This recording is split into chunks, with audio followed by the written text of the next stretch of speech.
After graduation, I thought the hardest battles were behind me. I was wrong. My grandparents' estate, $1 million, and the house that held every memory of love they gave me was left in my care. But last week, my parents and sister pulled into the driveway with a moving truck. They smiled like they already won. "The house is ours. You're out Friday." I stood on the porch, calm, almost cold, and said, "Do you really think I'd let that happen?" 2 days later, when they came back with movers, they froze. Someone else was already waiting for them, holding the folder that would end their game. I'm Kyle, and this is my story. I'm about to share something close to my heart. But before I do, can you say hi in the comments? Or tell me where you're from. I love hearing how far my story reaches. It's always good to know I'm not alone in this. Thank you. And now, let me tell you everything. And if you find my story worth hearing, please don't forget to subscribe to this channel. Every voice, every listen keeps me strong.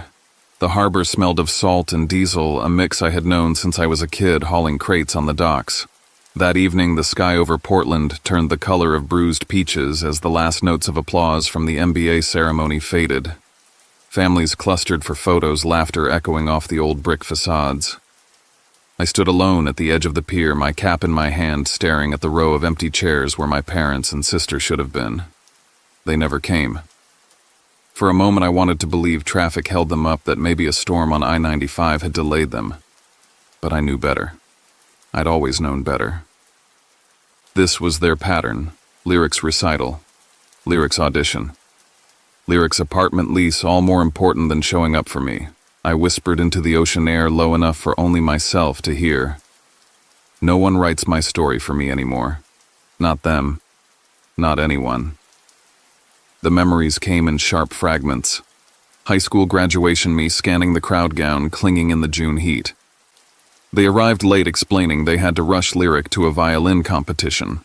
They stayed long enough for a few stiff photos, then vanished. My father told me like it was a life lesson. Independence teaches you to value what you earn. What it really meant was, don't expect us to show up. College years, nights unloading lobster traps to pay tuition, mornings chasing scholarship deadlines. When I finally got into the MBA program, I told my father with the shaky excitement of someone who wanted his approval. His reply was simple, flat. "Figure it out yourself." I did. But that sentence carved something permanent into me. There had been one refuge: weekends at my grandparents' house on Penobscot Bay. My grandfather Elliot teaching me how to mend a fence with his calloused hands, my grandmother Vivian coaxing blossoms from the stubborn camellia bushes. They never compared me to Lyric. They never measured me against anyone. In that weathered stone house with the red camellias by the porch, I felt chosen, not overlooked. Back in Portland, the night settled heavy. I checked my phone, no texts, no calls, not even a hollow congratulations. I slid the phone into my pocket and walked down the cobbled street lined with gas lamps and coffee shops closing up. I typed a note into my phone: "Protect what's worth keeping." I lifted my eyes to the dark waves. If my family wouldn't protect me, then the question was clear. Did I have the strength to protect myself? And what about the legacy my grandparents had built? As if in answer, my phone buzzed. A voicemail from an unfamiliar number. "This is Henry Caldwell. I need to speak with you about the estate of Elliot and Vivian." Camden smelled like home brine, wood smoke, fried clams wafting from the pier. Henry Caldwell's office sat on the second floor of a weathered building, its stairwell creaking underfoot. Inside, the walls were lined with shelves of ledgers and case files, the air thick with dust and the faint sweetness of pipe tobacco. Henry was older than I remembered from town meetings, his glasses sliding down his nose as he gestured for me to sit. He folded his hands, deliberate, then said words that seemed to split the room open. "Your grandparents left you everything. The waterfront house, the accounts, in total about $1 million. Full authority rests with you." For a second, I couldn't breathe. Not because of the money, but because it felt like something I had craved my whole life: recognition. Not favoritism, not charity, recognition. Henry leaned back, slid a thin envelope across the table. "There's a sealed addendum from Vivian. She asked that only you open it. It's hidden behind their wedding photo in the living room. I drove straight to the house on the bay key, trembling in my hand as I opened the door. The air still smelled faintly of my grandmother's cinnamon bread. I lifted the wedding portrait from the wall, pried open the back, and found the letter. Her handwriting curled across the page. "We chose you because you chose us. You showed up when it mattered, not for a picture, but for a promise. Keep this home alive, not sold. 5 years at least. Protect it for the community that gave us everything." I sank onto the couch, letter pressed to my chest. She hadn't just trusted me with walls and money, she'd trusted me with memory, with duty.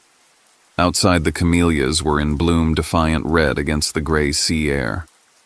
I stepped onto the porch, touched the petals, and felt her presence in every vein. Clara Webb shuffled across the lawn with her shopping tote. She waved, then leaned closer with the ease of an old neighbor. "Strange thing, your sister stopped by a few months ago asking what this place might be worth. Said she needed to see the deed for work. Odd, huh?" The pit in my stomach tightened. Later that night, my phone pinged, an Instagram tag from Lyric. A staged family photo in front of our parents' house, fairy lights twinkling in the background. Caption, "Family first." She'd tagged me as if daring me to respond. I didn't. Henry's warning echoed in my head, disputes over fairness, trouble over inheritance. He urged me to get the paperwork locked down quickly. When I left his office the next morning, I spotted my father across the street talking to a local realtor I recognized. The moment he saw me, he turned away, pretending not to notice. The storm wasn't coming. It was already here. Boston moved fast in a way Camden never tried to. I took the morning train, sat by the window, and watched the coastline slip past like a reel of old film boats, salt marsh smokestacks, then brick and steel pulling tight around the horizon. Jonah met me at a cafe that smelled like espresso and burnt sugar. He still wore the same quarter zip from college, still talked in clean bullet points. I set up the intro, he said, tapping his laptop. "Lucas is good. He'll make it clean, boring, and airtight." Boring is what you want. Lucas Reed's office was 3 floors up in a row building with green shutters and uneven stairs. He greeted me with a firm handshake and a legal pad already half filled. He didn't waste words. "Irrevocable trust," he said, underlining the term. "Title moves from you to the trust. The trust owns an LLC. The LLC holds the house and the financial accounts. New bank accounts under the LLC. All utilities, electric, water, internet shifted to the entity. You remain trustee with exclusive control. Your grandmother's condition not to sell for 5 years becomes a governing clause. If someone tries to pry, they get drywall, not studs." I nodded, feeling something loosen between my ribs. "Do it." We went line by line. He read each clause aloud, and I initialed in the margins. The language was precise, a fence built out of verbs and definitions.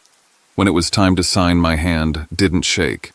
I thought about my grandmother's letter, how she had asked for more than legality, she'd asked for continuity. This was how I kept the house alive, not as a trophy, but as a living place. Outside, the city rattled and honked. Inside, Lucas flipped to a different file.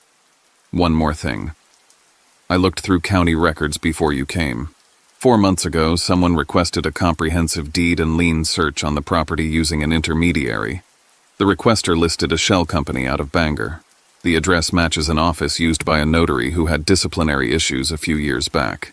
The name attached was D. Markham. He let that sit, then added, "No violation on paper. But it's the kind of chess move made 3 turns ahead." I pictured my father on that sidewalk with the local realtor. I pictured Lyric asking a neighbor about the deed, the way she said "for work," like it made the request harmless.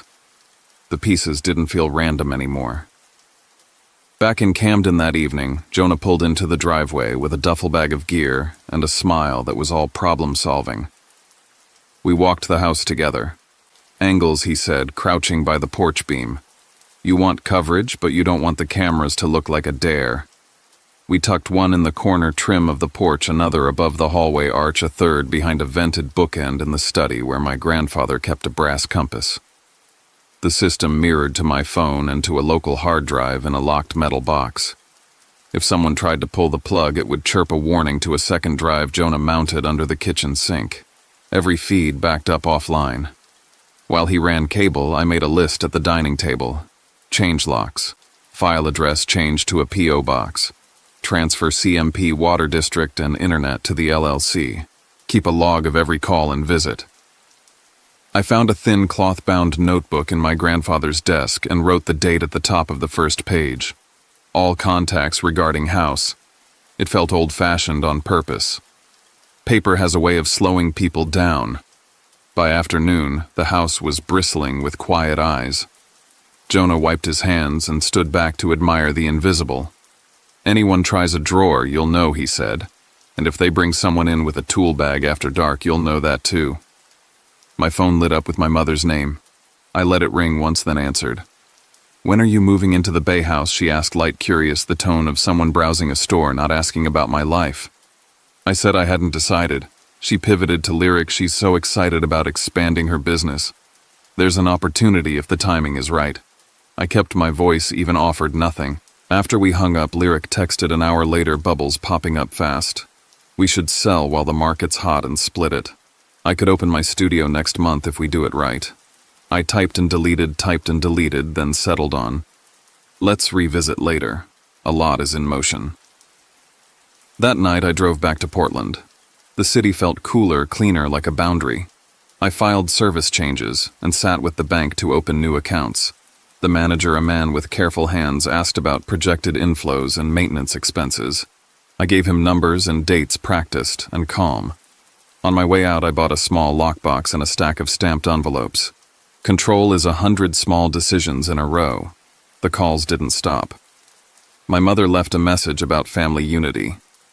Lyric sent me a photo of her standing in front of a mural with a caption about vision boards. I answered only what I had to, documented the rest. When I slept, it was shallow and quick, the way you sleep before an exam you can't afford to fail. A few days later, Lucas emailed a compiled report of the county lookups, including the line that made my mouth go dry. The search tied to D. Markham had requested certified copies of prior deeds and notary acknowledgments. Not illegal, but corner of the eye worrying. I forwarded it to my private email and printed a hard copy for the house file. If someone was assembling a story, I wanted mine indexed. Before bed, I opened the notebook and wrote, "Plan for next attempt, do not argue. Document. Bring a witness when necessary. No doorways without a camera." Outside the window, the harbor tug blew a low horn that vibrated through the glass. I stared into the dark until my phone buzzed with a message from an aunt in Boston. "Heard you're keeping everything. What about Lyric?" I placed the phone face down and looked at the trust papers on the table, the clause anchoring 5 years like a keel. The weather was changing. You can smell a front before the rain comes. My father called it a family dinner, like the words could fix what they'd broken by habit. I went because sometimes you need to see the board up close. The house in Camden was dressed the way my mother likes, for company: fresh hydrangeas on the entry table, lemon oil in the air, the kitchen lit warm, oysters roasted with butter and paprika, a bottle of white sweating on the counter. They greeted me with kisses on the cheek, all light and gloss. For a half hour we talked weather and traffic, and a town council vote like none of us had anything heavier inside our chests. Then my father set his fork down and looked at me the way he does when he's already decided something. "Fairness," he said, as if naming a principle made it real. "It would be fair if you let Lyric co-manage the property. She has experience with clients. She understands growth." I sipped my water. "The estate has clear directions," I said. "I'm following them." My mother tried a softer angle. "You know your sister's business is taking off. The house could be a cornerstone away for the family to build together. It's wasteful to lock it down." I smiled and said nothing more. The food grew quiet on our plates. After a time, my mother stood, cleared dishes with quick hands, and changed the subject to a neighbor's remodel, a fundraiser, a new cafe near the harbor. It's an old trick: if you don't like an answer, drown it in noise. When I left, I paused in the foyer to tie my shoe. My mother's voice carried low from the kitchen to the hall. "He's keeping it all," she said into her phone, the words clipped. "He's not ready. Lyric knows how to put money to use." I waited the way you wait for a kettle to finish. Then I opened the door and stepped into the cool Camden night, steady on the porch steps, even if my stomach wasn't. The next afternoon, Lyric showed up at the Bay House with a foil-wrapped loaf of my mother's bread and a smile that looked like it had been practiced in a mirror. She complimented the camellias, the view, the way the light hit the living room at 4. She drifted as if by accident toward the study and set the bread on the desk. "You still have the deed in here?" she asked breezy. "Just curious. Paperwork fascinates me lately." "I moved most of the important files to safer storage," I said, which was true enough. She laughed, said I was becoming such an adult, and left 5 minutes later with a hug that didn't reach her eyes. At the farmer's market on Saturday, Clara Webb bagged tomatoes while I waited with coffee. She lowered her voice. "Your sister's been talking to folks, asking what the place might fetch, asking where your grandparents kept documents. Strange lines of curiosity. Thanks for telling me," I said. I meant it. I also meant to keep my pulse even. That night, a motion alert pinged my phone at 12:41 a.m. I rolled out of bed and opened the live feed. 2 figures in the yard. My father and a man I didn't recognize. They tested the back door handle and the window latch near the kitchen. When the security light popped on, they stepped back into the shadows, waited, tried once more, then gave up and left. I watched the grainy playback twice, then saved the clip to the hard drive, and to a separate thumb drive I labeled in red. I didn't call. Not yet. Silence can be more instructive than a confrontation. In the morning, an aunt in Boston texted again, "You should share. People are talking. Don't be greedy." The word landed like a stone. I put the phone down and made coffee strong enough to bite. On Sunday afternoon, my father invited me to the harbor for chowder, just us. We ate on a bench, gulls wheeling overhead. He told me stories I'd heard before about how hard it was when he and my mother were young, how they built from nothing. Then he slid a sentence in like a needle. "There's no sense hoarding a property when it could help the family move forward. Your sister has real momentum. I'm taking care of the house," I said. "That's my job." He stared at the water and didn't answer. By then, the pattern was loud enough to map. Dinner for persuasion, a home visit for reconnaissance, a night attempt for testing the seams, whispers for reputational pressure. In between, social media dressed as virtue, a filtered photo, a caption about love and fairness. I wrote the sequence in the notebook with times and places, added the video still of the yard, folded a printout of my mother's Instagram post with the comments from cousins who thought they were helping. None of it surprised me. All of it clarified me. When I ran into Clara again, she squeezed my forearm the way older neighbors do when words aren't enough. "You look like your grandfather when you make that face," she said. "The one that means you've decided." Back home, I walked the perimeter at dusk, the air cold and clean, the camellias glowing like coals under the porch light. I checked each door, each window, pressed my palm to the wood of the study desk like it could relay strength back through the grain. My phone buzzed with another message from Boston Share, so people don't think the worst. I set it beside the trust binder and stared at both until the room went quiet. Holding my ground wasn't complicated. It just had to be consistent. Don't be baited. Don't be bullied. Don't explain more than the documents already do. If they wanted a fight in the driveway, they wouldn't get one. If they wanted a paper trail, I would give them one mine. The only question I let myself ask in the hush between the surf and the ticking kitchen clock was how to keep the advantage without showing my hand. I didn't need them to like my boundaries. I just needed them to learn where they were. I swept the porch the way my grandfather used to, long strokes, bristles, pushing salt-dusted leaves into neat lines. The bay breathed in and out below the hill. A black SUV rolled to a stop at the curb doors, opening in a choreography that told me they'd practiced this. Lyric stepped out first, hair pulled tight, sunglasses even though the sky was gray. My father followed, folder in hand. My mother hovered, smile fixed like a brooch. Lyric didn't bother with hello. "We should get this over with," she said, already moving toward the steps. My father climbed beside her and held out a set of papers, the blue stamp flashing in the light. "A corrected version of the will," he said. "Properly acknowledged. The house divided between you and your sister. No reason to drag this out." I took the folder, let the pages breathe, The language was slick, too polished, the dates smudged in a way my eye caught from years of filling out forms at docks and banks. I looked up and smiled, the same measured smile I'd given the harbor master when he tried to short me hours at 19. "Is that so?" I said, and handed the folder back. "I'll stick with the original instructions." Lyric stepped closer, perfume sharp and floral. "Don't be stubborn," she said. "This is a chance for us to fix what they overlooked." She glanced past me toward the study. "You still keep the documents in there." "I keep what matters where it belongs," I said. "You can see yourselves out." They left with the stiffness of people who hadn't gotten the reaction they rehearsed.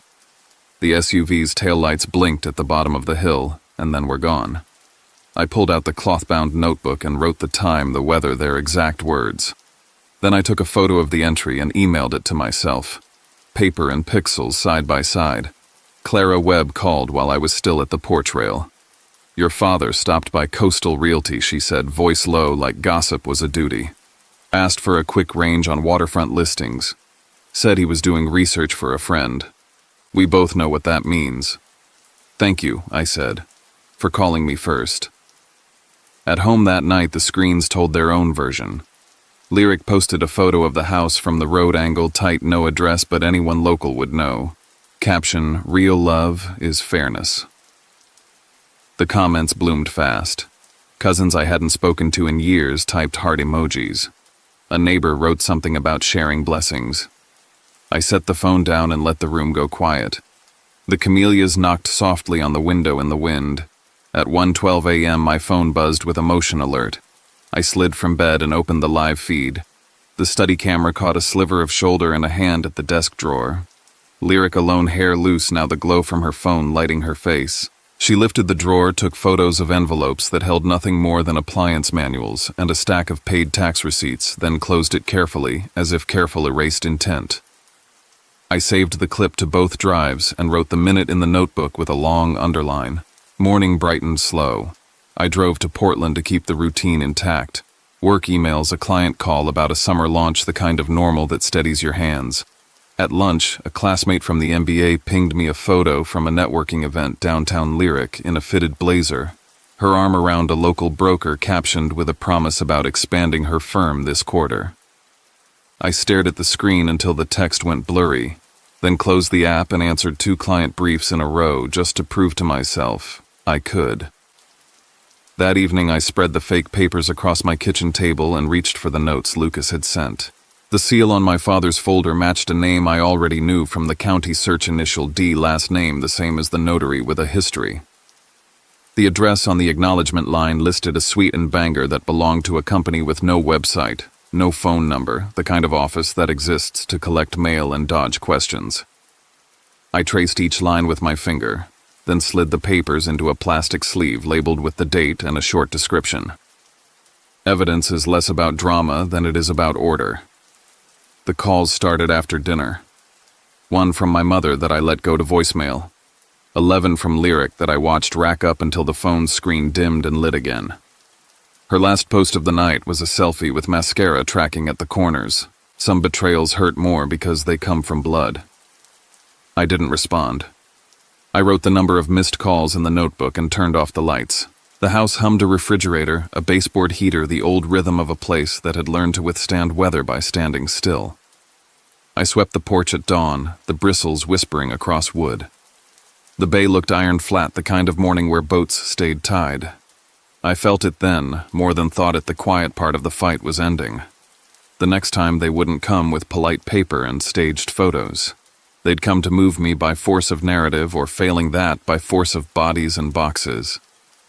I tightened the bolt on the screen door, checked the porch camera's angle, and waited for my coffee to drip into the pot, one patient beat at a time. Preparation steadies the blood.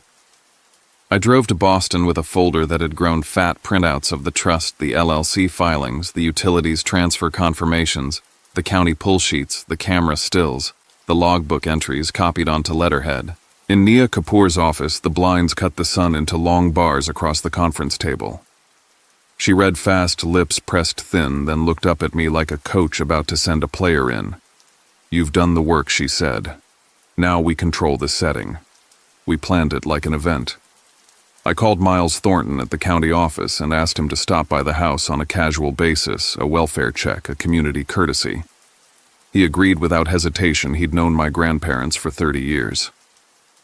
On the drive back, I pulled off at Camden Hills and walked to the overlook where the bay spreads out like a map. I stood there with wind cutting through my jacket and said out loud what I needed to hear. Hold the line, speak only to facts, keep witnesses near. The morning they chose arrived with a hard blue sky. I set the trust binder on the living room table beside a vase of red camellias and the framed letter my grandmother had written. I unlocked the front door and left it open to the screen, then made coffee and waited for the road to tell me they were close. Engines first, then gravel snapping under tires. The SUV with a moving truck behind it, the company logo painted across the side in cheerful fonts. Doors slammed. Lyric led again. "This is happening today," she called from the porch steps. "You can pack what you want, but we're not waiting until Friday." I stood. "You think I'd let that happen?" She blinked, confusion crossing her face like a quick cloud. "It's already decided," she said, but her voice didn't carry the way it had before. My father stepped into the doorway with fresh copies of the bogus papers. My mother stayed near the driveway, directing movers toward the path with a brisk wave. "Let's be adults," my father said. "Sign the acknowledgement. Hand over a key. We'll sort the rest in mediation." A second car pulled in county plates.